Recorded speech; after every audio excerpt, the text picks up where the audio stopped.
Oke, ini ada beberapa pertanyaan. Nah, ini pertanyaannya dari Tetania Ardiani. Pertanyaannya, Assalamualaikum Pak Denny, mohon bantuan informasinya Pak. Saya kesulitan mencari informasi apakah ada S2 Master by Research untuk jurusan ilmu komputer di University of Queensland. Terima kasih Pak. Oke, mungkin ini pertanyaannya itu terkait dengan bagaimana kita mencari jurusan ya di kampus-kampus di Australia. Mungkin kalau saya bisa menjawab seperti ini. Sebetulnya kalau dibanding ya di kampus-kampus lain, kampus-kampus luar negeri itu sangat informatif dalam memberikan informasi terkait jurusan apa saja yang ada di dalam kampus mereka ya. Di website kampus masing-masing itu informasinya sangat lengkap di sana. Nah, mungkin kalau untuk mempermudah pencarian sebetulnya bisa kita cek dari sekolahnya dulu ya, sekolah. Kadang-kadang di sini kan kita kalau di Indonesia kan lihat fakultas, kemudian ada jurusan dan segala macam gitu ya, bawahnya itu.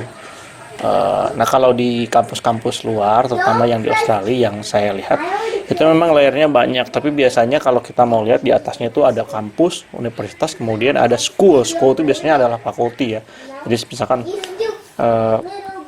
jarang disebut dengan kata fakulti. Jadi kalau di sini fakulti itu biasanya nama dosen atau profesornya itu disebut fakulti gitu. Jadi fakulti. Jadi kalau nama fakultas itu biasanya disebut school. Saya sebagai contoh di Filipina itu School of Medicine and Dentistry.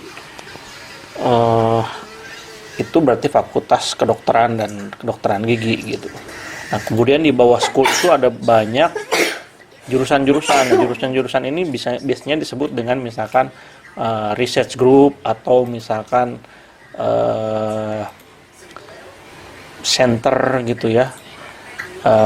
Center for apa, misalkan contohnya di kampus saya itu di bawah Faculty of Medicine dan Dentistry itu ada Mengis Health Research Institute, kemudian di bawahnya itu ada Center for Applied Health Economics. Nah, jadi itu kita harus cek kalau mau cari jurusan di situ. Jadi di center-center itu ada kelompok-kelompok riset yang mungkin sesuai dengan jurusan yang kita cari.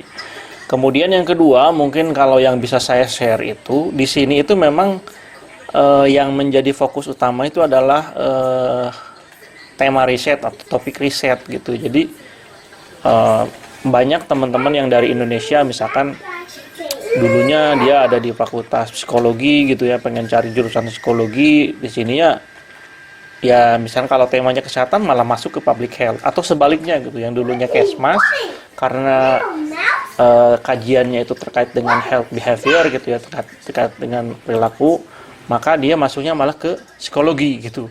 Jadi jangan terlalu terfokus ke situ. Jadi kalau mau mencari jurusan lebih baik kita mulai dari rencana riset kita apa, kemudian kita cari profesornya, kemudian profesornya itu ada di school apa atau di fakulti apa atau di school apa atau di center apa gitu. Nah, di situ mungkin lebih mudah, karena intinya jangan membayangkan pembagian ataupun pengkategorian fakultas dan jurusan yang ada di kampus luar negeri itu sama dengan yang ada di Indonesia. Jadi kita harus lebih teliti di situ. Mungkin itu saja ya terkait dengan pertanyaan ini.